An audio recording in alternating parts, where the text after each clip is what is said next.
felicidade. Mas não essa espécie de felicidade que a modernidade tem propagado, que os marqueteiros, que os consumistas têm propagado. Não. Quero conversar com vocês sobre um tipo de felicidade que a gente deve encontrar na simplicidade. Porque, meus irmãos, minhas irmãs, esse tipo de felicidade é essa, consumista. Esse tipo de felicidade que a televisão ensina, que essa pós-modernidade ensina, é toda baseada em falsidade. Então, você pode me perguntar, o que é felicidade, pastor? Ele diz o seguinte: a felicidade é um estado durável de plenitude, satisfação e equilíbrio físico e psíquico, em que o sofrimento e a inquietude são transformados em emoções e sentimentos que vão desde o contentamento até a alegria intensa ou júbilo. Isso é, não é a ausência de sofrimento, não é a ausência de luto.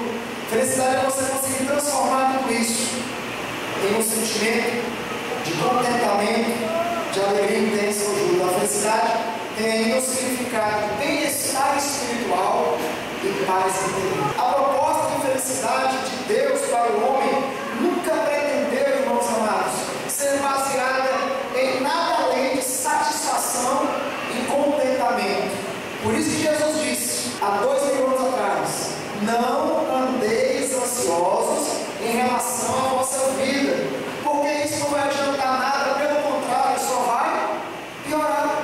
E lá em Filipenses 4:6 tem um texto que nós pregamos aqui na quinta-feira, que diz: não andeis ansiosos de coisa alguma.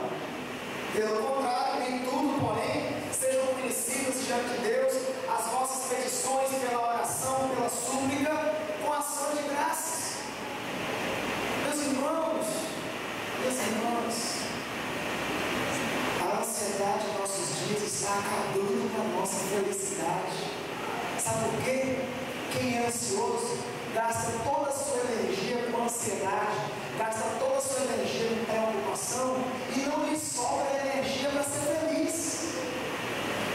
Não lhe sobra energia, não lhe sobra vigor para desfrutar da vida, para ser feliz, não sobra, porque o cara, a dona, gastou toda a sua energia preocupado, ansioso.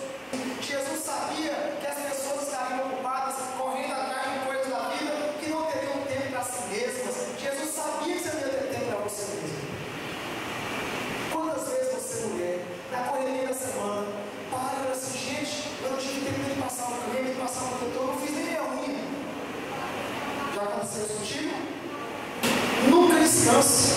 Percebe como nós estamos cansados, sempre cansados, voltamos no feriadão de 4 dias e voltamos cansados. Nunca descansamos, a mente não para, você não consegue dormir, você tem insônia, porque sua mente não para, suas ansiedades, seu desejo, a vontade que você tem de ter as coisas. Então você começa a viver escravo disso. Você não tem tempo para a arte, porque a arte alivia a sua alma. Você não tem tempo para a arte, você não tem tempo para a leitura, você não tem tempo para desfrutar das pessoas, você não tem tempo para o próprio Deus. Como você quer ser feliz? Como é que você quer ser feliz? Trabalha tanto para dar as coisas para o seu filho, mas não tem tempo de pegar seu filho no colo. É a babá que cria seu filho. E às vezes é a babá eletrônica, é a Rede Globo que cria seu filho. É os Pokémon